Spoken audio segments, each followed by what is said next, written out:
Welcome to the Learning Pines YouTube. We hope this video helps. You begin by locking the purpose. One sentence keeps notes focused. Once decided, pick a single tool so nothing fragments and open your template immediately. Start with the top. Write meeting title, date, and attendees. That saves time later. While people speak, capture decisions and action items first, not verbatim chat. This method makes sure you catch the outputs that matter. It prevents endless transcription and readies you for the next steps. Once the meeting flows, focus on structure.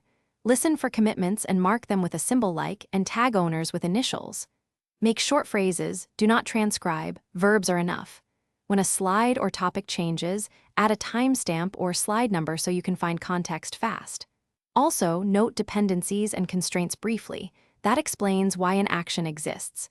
By prioritizing actions, owners, and due dates, your notes become a usable to-do list. You close by tidying notes for clarity. Convert shorthand into one-line actions with an owner and deadline.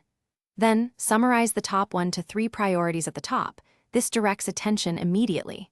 Once done, share the notes within 24 hours so momentum stays.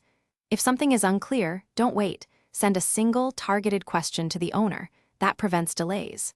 If ownership is disputed, escalate to the meeting lead with the specific line and proposed owner. Thanks for watching. Consider subscribing if we helped you.